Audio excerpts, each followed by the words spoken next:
হুগলি জেলার পান্ডুয়া বিধানসভার খ্যান্নান রেলপার এলাকায় ঘটে যাওয়া এক হৃদয় বিদারক ঘটনার কথা উঠে এসেছে। মাধ্যমিক পরীক্ষার জন্য প্রস্তুতি নেওয়া এক স্কুল ছাত্রী এবং তার পরিবার বর্তমানে গৃহহীন অবস্থায় রাস্তায় বসবাস করছেন। রেল কর্তৃপক্ষের সিদ্ধান্তে তাদের মাটির বাড়িটি ভেঙে ফেলা হয়েছে। স্কুল ছাত্রীর বক্তব্য, এখানে কতদিন থেকে বসবাস করছো? জন্ম থেকে এখানে বাস করি। এখানেই পড়াশোনা? হ্যাঁ, এখানেই পড়াশোনা আছে। এইবারে কি তুমি মাধ্যমিক দিতে? হ্যাঁ, এবারেই দিতাম। এখন কি করবে? কি করব, এখানে তো জন্ম থেকে বাস করি, ভেবেছিলাম এইখানেই মাধ্যমিক দেবো, কিন্তু কি করব। এখন তো ঘর বাড়ি ভেঙে দিয়েছে, আছো কোথায়? রাস্তায়। পড়াশোনা কিভাবে করছো? পড়াশোনা কি করে করব, এখানে তো এমনি করে দিয়েছে। তাহলে তো মাধ্যমিকটা এবারে ঠিকঠাক দিতে পারবে না। না। কি চাইছো এখন, কি চাইছো তোমরা? এখন কি চাইবো, সরকারের কাছে একটাই আবেদন যে এখন কিছু বিকল্প করুক, যাতে মাধ্যমিকটা ভালো করে দিতে পাই। রেল কর্তৃপক্ষ জানিয়েছে যে বহুবার তারা নোটিশ দিয়েছেন এবং এরপরই বাড়িঘর ভেঙে দেওয়ার সিদ্ধান্ত নেওয়া হয়েছে।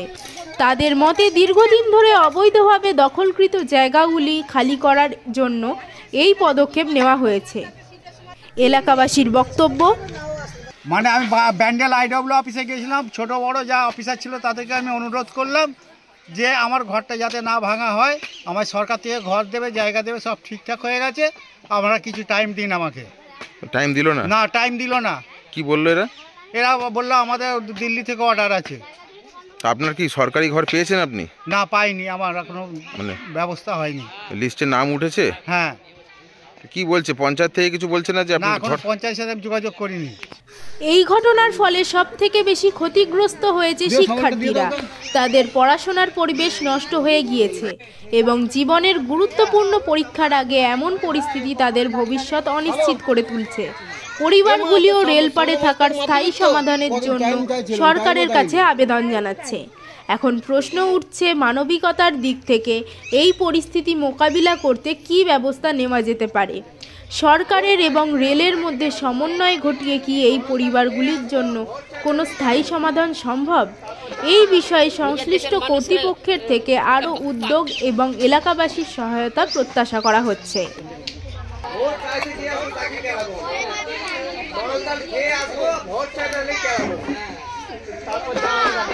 করবেন এখন ঘর তো ভেঙে? আমরা ভেবেছিলাম যে এইখানে যদি থাকি, এইখানে মাধ্যমিক পরীক্ষাটা দিক, মেয়ে যদি কিছু করতে পারে, ওই আশা নিয়ে আছি এখানে।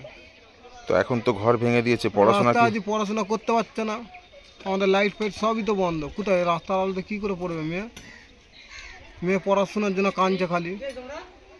এখন তো কিছু ব্যবস্থা, পুরো অসহায় হয়ে পড়েছেন। পুরো অসহায়। থাকছেন কোথায় আপনারা? আমরা রাস্তায় আছি। এই মেয়েকে নিয়ে রাস্তায়? আমাদের বাথরুমটা পর্যন্ত রাখতে বলেছিলাম, বাথরুমটা রাখিনি, বাথরুমটা ফেলে দিয়েছে। আপনাদেরকে কি সময় দেওয়া হয়েছিল? না, সময় বলতে 8 তারিখে বলে গেছে, 9 তারিখ 10 তারিখের মধ্যে 11 তারিখে এসে সব উড়িয়ে দিল শনিবার দিন। আপনারা কি চেয়েছিলেন যে একটু সময় দেওয়া? বললাম হ্যাঁ, সময় দিতে, আমরা কোথাও একটা ব্যবস্থা করি, ভাড়া দেখি। আমাদের তো এখন ক্ষমতা নেই যে আমরা জায়গা কিনে নেবো, এখানে যা জায়গার দাম। এখন কি চাইছেন? এখন চাইছি আমাদের সরকার থেকে কি সাহায্য করবে। আপনি কি জটিল কিছু সমস্যায় ভুগছেন, সমাধান পেতে চান?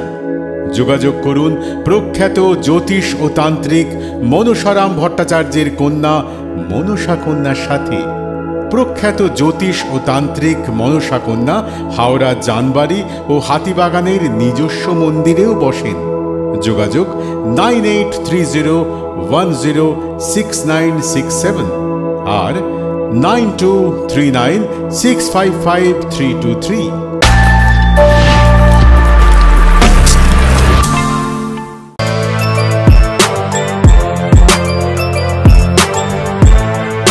এখন অনেক বড় শ্রী লেদার্স হাওড়া ময়দান।